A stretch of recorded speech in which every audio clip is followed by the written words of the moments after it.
to another review here on Alpha Omega Wolf Productions. So you can see there's a change of scenery. I'm in my room.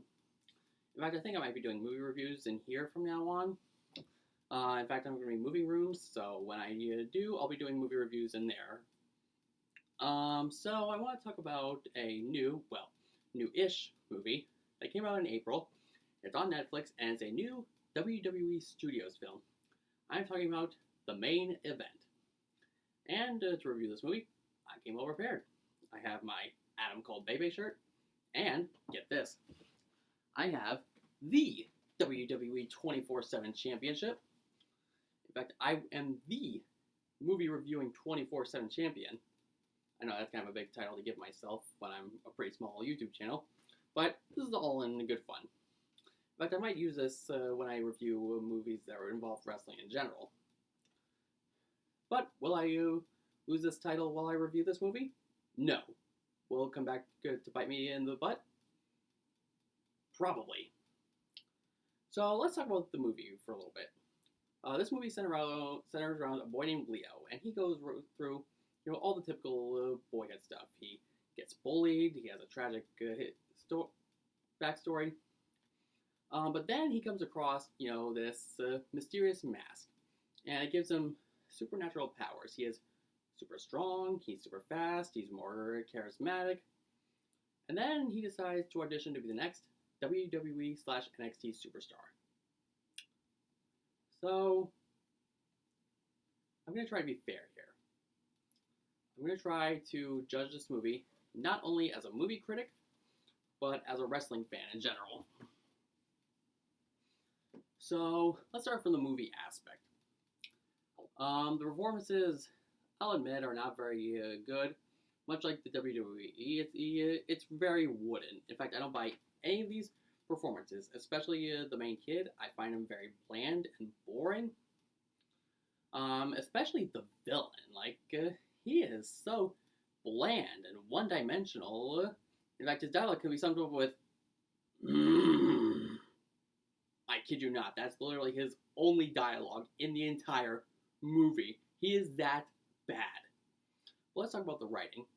It is so full of so many convoluted plot holes that it makes this story an absolute mess.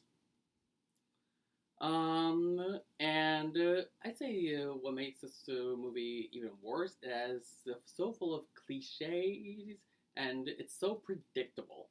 Like, you have the main character with a tragic backstory who gets bullied, which, by the way, these bullies, they are super one-dimensional, they have no reason to pick on this kid, and they have almost no redeeming qualities whatsoever.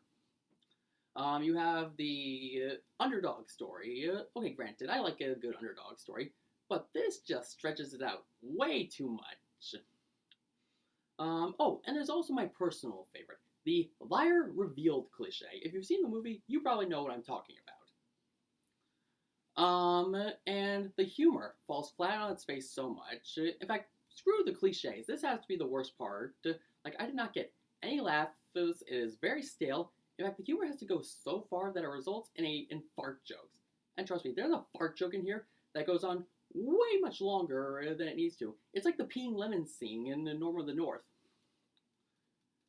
I mean, granted, if I was 10 years old, I might like this movie. But I'm a 24-year-old man, and yeah, I just personally didn't like this. Now, for the aspect of being a wrestling fan, I mean, it's cool seeing some of these WWE superstars who I see on TV, make it in, I guess, a big-time feature. But granted, when they're not given much to work with, okay, granted, the commentators were semi-entertaining. Kind of like Timon and Pumbaa in the live-action Lion King, but I'm not done making comparisons. But The Miz had nothing to work with. Kofi Kingston had nothing to work with. Heath Lee, or Smooth Operator, was very annoying. And Otis, I completely forgot what his character's name was, but he's the guy involved with all the fart jokes. Yeah, I feel like I didn't like how they kind of butchered some of these people who I actually kind of like seeing on TV.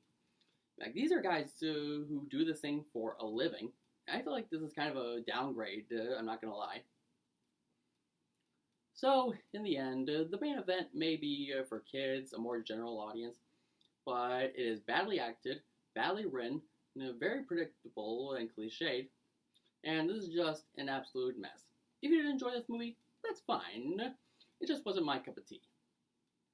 For my grade, I'm going to give the main event a D. So, that's just about does it for this review. If you did enjoy this video, then be sure to give it a big thumbs up. If you're new to the channel, subscribe for more content. Next review will be of the new Disney Plus movie Artemis Fowl. I am somewhat looking forward to it, I guess, kinda. So, until next time, see you later, posse.